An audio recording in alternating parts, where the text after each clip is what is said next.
Hello my dear friends, मैं आजाद sir आपका अपना YouTube channel mentor study point में स्वागत है। जैसा कि दोस्तों आप जानते हैं कि मैं अपने YouTube channel mentor study point के माध्यम से आप लोगों को प्राचीन भारत की 4 टॉपिक जो 12वीं क्लास में है उसके पूरी तरह से एनालिसिस करके हमने पढ़ाया था और उसी पर आधारित पहला जो चैप्टर है जिसका नाम है हड़प्पा सभ्यता से हमने पिछले वीडियो में आपको 15 से 17 क्वेश्चंस ऑब्जेक्टिव दिया था, जो बहुत ही महत्वपूर्ण क्वेश्चंस था, जो पूर्ण रूप से एनसीईआरटी पर आधारित था। यानी एनसीईआरटी के पन्ने से मैंने निकाल करके वो क्वेश्चन लिखा था।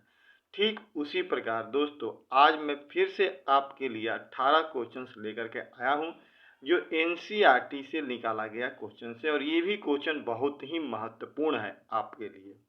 ठीक है दोस्तों, तो आप से मेरा एक रिक्वेस्ट है दोस्तों कि अगर अभी तक आपने चैनल को सब्सक्राइब नहीं किया है तो प्लीज़ चैनल को सब्सक्राइब कर दीजिए और ज़्यादा से ज़्यादा अपने दोस्तों के बीच में इसे शेयर करने का प्रयास कीजिए। ठीक है दोस्तों, दूसरी बात यह है कि इस वीडियो को आप अंत तक देखने का प्रयास कीजिए ताकि आप सारे क्वेश्चंस को अच्छी तरह से समझ पाएँ। इसमें कुछ क्वेश्चंस तो ऐसे भी हैं जो बहुत ही आसान है, लेकिन मेरा कहने का मतलब यह है कि वो आसान होते इसलिए हैं क्योंकि उसको पहले आपने बना रखा होगा और वो एनसीईआरटी से ही क्वेश्चन होंगे, कई बार पूछे भी गए हैं।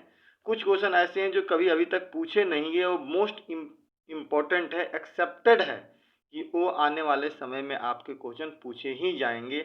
उस टाइप से भी कुछ क्वेश्चन होंगे, तो वो क्वेश्चन हो सकता है कि अंत में हो, तो इसलिए आप वीडियो को अंत तक देखने का प्रयास कीजिए। चलिए हम लोग बात करते हैं ऑब्जेक्टिव क्वेश्चन का। जो सबसे पहला क्वेश्चन है, कह रहा है कि हड़प्पा सभ्यता के बारे में कौन सी उक्ति सही है, मतलब कौन सा शब्द इसमें सही है। तो कह रहा है कि पहला नंबर 1, उन्हें अश्वमेध यज्ञ की जानकारी थी। दोस्तों उन्हें अश्वमेध यज्ञ की जानकारी नहीं थी। क्यों? क्योंकि अश्वमेध यज्ञ की बात आती है ऋग वैदिक काल में, हड़प्पा काल में नहीं आता है, क्योंकि अश्वमेध घोड़ा और बाकी चीज़ों की जो जन संदेश लेकर आए थे वो आर्य लेकर आए थे, तो ये नहीं होगा। कह रहा है कि उक्ति सही है, तो ये तो गलत हो गया क्योंकि वैदिक काल की बात हो गई। गाय उनके लिए पवित्र पशु थी, ये तो हम भी जानते हैं कि हड़प्पा में गाय का साक्ष्य नहीं मिला है। तीसरा कह रहा है कि उन्होंने पशुपति का सम्मान करना आरंभ किया था। वहां पे पशुपति नाम के एक देवता भगवान शंकर के रूप में पूजा की गई है, इसका प्रमाण मिलता है, तो ये उक्ति वहां के लिए बिल्कुल सही है। चौथा कह रहा है कि उनकी संस्कृति सामान्यतः स्थिर नहीं थी। नहीं, ये भी गलत है। क्यों? क्योंकि उनकी सभ्यता तो पूरी स्थिर थी ना। हम आप सब लोग जानते हैं कि हड़प्पा सभ्यता एक नगरीय सभ्यता थी, पूर्ण रूप से प्लानेड थी।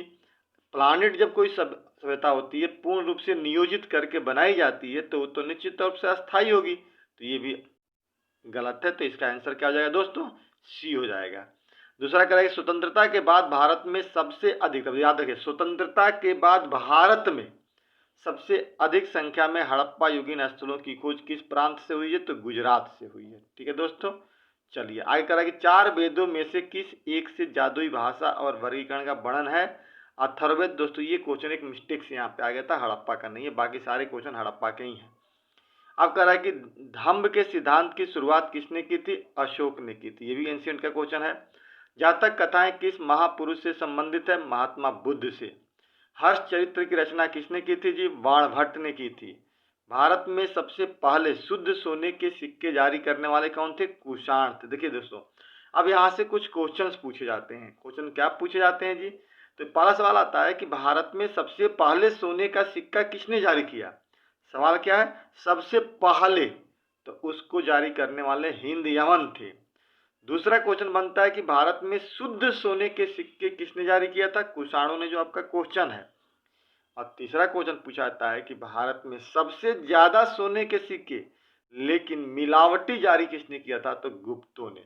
सोने के सिक्के से बेटा 3 क्वेश्चन है, आप बिल्कुल बारीकी से याद करें, तीनों पूछा जाता है। पहला सिक्का, सबसे पहले सोने का सिक्का जारी करने वाले हिंद यमन थे भारत में। सबसे शुद्ध सोने के सिक्के जारी करने वाले कुषाण थे। और सबसे ज्यादा सोने के सिक्के लेकिन मिलावटी जारी करने वाले गुप्त थे। हो गया। अगला कह रहा है कि इंडिका नामक किताब की रचना किसने की थी? तो ये मेगास्थनीज ने किया था, जो यूनान का रहने वाला था और भारत में चंद्रगुप्त मौर्य के दरबार में ये आया था एक, ठीक है ना, राजदूत के रूप में मेगास्थनीज, जिसने एक किताब लिखी थी इंडिका। और यह इंडिका जो है ना पूर्ण रूप से प्रशासन पर आधारित है, वो भारत के यानी मौर्य काल के प्रशासन की चर्चा करता है। ध्यान से समझना दोस्तों, कई बार क्या होता है कि एक क्वेश्चन से 2-3 क्वेश्चंस निकल जाते हैं। अब जैसे मैंने यहाँ पे पूछ दिया था कि इंडिका नामक किताब की रचना किसने की थी, हमने बता दिया मेगास्थनीज। केवल इतना ही अगर कर लेंगे तो काम नहीं बनेगा। अगर पूछा जाए कि किस पुस्तक में भारत के प्रशासन की चर्चा की गई है, तो भी एक भी सवाल हो गया। तो यहीं पे मैंने बता दिया आपको इंडिका, क्योंकि इंडिका में मेगास्थनीज ने प्रशासन की बात की है पूर्ण रूप से। ठीक है दोस्तों, अब आ रहा है अगला क्वेश्चन, कह रहा है कि मगध की आरंभिक राजधानी क्या थी? तो मगध की 2 राजधानियां थी। आरंभिक राजधानी राजगीर, जिसका अर्थ होता है राजाओं का घर, जो चारों तरफ से पहाड़ियों से घिरी हुई थी। और दूसरी राजधानी थी पाटलिपुत्र, जिसकी स्थापना उदयन द्वारा की गई थी। तो सवाल पूछ रहा है कि मगध की आरंभिक राजधानी क्या थी? तो राजगीर थी। ठीक है दोस्तों, अब कह रहा है चाणक्य किस विश्वविद्यालय से अध्ययन किया था? तो चाणक्य तक्षशिला का विद्यार्थी था, तक्षशिला विश्वविद्यालय से अध्ययन किया था, जो आज वर्तमान में पाकिस्तान में स्थित है। बौद्ध ग्रंथ के पवित्र ग्रंथ, बौद्ध धर्म सॉरी दोस्तों, बौद्ध धर्म के पवित्र ग्रंथ कौन है? तो त्रिपिटक को बोलते हैं। ठीक है, हड़प्पा सभ्यता में फायांस क्या था? देखिए ये बहुत महत्वपूर्ण क्वेश्चन है, अभी तक कई सवाल ये पूछा नहीं है हड़प्पा से, लेकिन ये सवाल बनने की संभावना अब बन रही है, क्योंकि अब ये पूछा जाएगा कि हड़प्पा सभ्यता में फायांस क्या था। तो हड़प्पा सभ्यता में फायांस मृदवांड को बोलते थे, जो काफी बहुमूल्य और कीमती होता था। और इस मृदवांड का मतलब होता है मिट्टी का बर्तन। इस मिट्टी के बर्तन का आम जनता इस्तेमाल नहीं करती थी, अमीर लोग जो होते थे ना वो इस्तेमाल करते थे, क्योंकि इसको बनाने में बड़ा समय लगता था, तो ये महंगा बिकता भी था।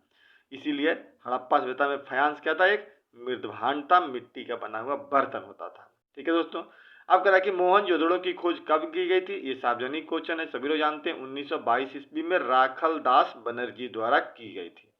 ठीक है दोस्तों, अब कह रहा है कि हड़प्पा सभ्यता में बाजरे के दाने कहाँ से मिले? ये भी क्वेश्चन अभी तक नहीं पूछा गया, ये भी इंपॉर्टेंट है।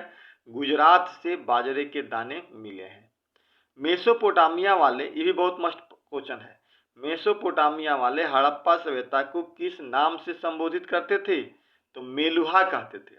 मेसोपोटामिया वाले नाविकों का देश मेलुहा कहकर पुकारते थे, हड़प्पा सभ्यता को कहते थे कि वो नाविकों का देश है, जिसका नाम क्या है? मेलुहा है। काले रंग की चूड़ियां हड़प्पा के किस स्थल का उपनाम था? मतलब किसको हम लोग काले रंग की चूड़ियों से संबोधित करते थे? तो उसका नाम था कालीबंगा, जो आज वर्तमान में राजस्थान के गंगानगर जिले में स्थित है। और यहाँ से और भी साक्ष्य मिला है कालीबंगा से ही। अगला क्वेश्चन है कि हड़प्पा के किस स्थल से जोते हुए खेत का साक्ष्य मिला है? कालीबंगा से मिला है। यहीं से हवन कुंड और अग्नि वेदिका की भी जानकारी मिलती है। ठीक है, तो दोस्तों आज के वीडियो में हमने आपको 18 क्वेश्चन हम लाए थे। धीरे धीरे मैं देखता हूं कि आप लोगों को ये कैसा लगता है। अगर आप लोगों को ये क्वेश्चन पसंद आता है, आपसे मेरा रिक्वेस्ट है कि अगर मेरे दोस्त आप लोगों को क्वेश्चन पसंद आता है कि मैं आपको 20-25 क्वेश्चन लेकर के डेली दूं और आप इसे बनाइए, तो आप प्लीज़ मुझे कमेंट करके या फिर व्हाट्सएप पे मैसेज करके बता दीजिए। मैं कंटिन्यू आपको 25 क्वेश्चन पर डे में सुबह सुबह डाल दिया करूंगा, जो आपके लिए फायदे होगा। वो टोटल क्वेश्चन किस पर आधारित होगा? एनसीईआरटी बुक से लिया गया होगा, जो आपके एग्जाम व्यू से बहुत ही महत्वपूर्ण एक्सेप्टेड क्वेश्चन होगा, जो आने वाला होगा 100% की गारंटी के साथ। ठीक है दोस्तों, तो इसी के साथ ही आज वीडियो समाप्त करते हैं। प्लीज़ दोस्तों आपसे रिक्वेस्ट है कि ज़्यादा से ज़्यादा चैनल को सब्सक्राइब करवाइए और आप इसे शेयर करने का प्रयास कीजिए। इसी के साथ ही वीडियो को समाप्त करते हैं। जय हिंद, जय भारत।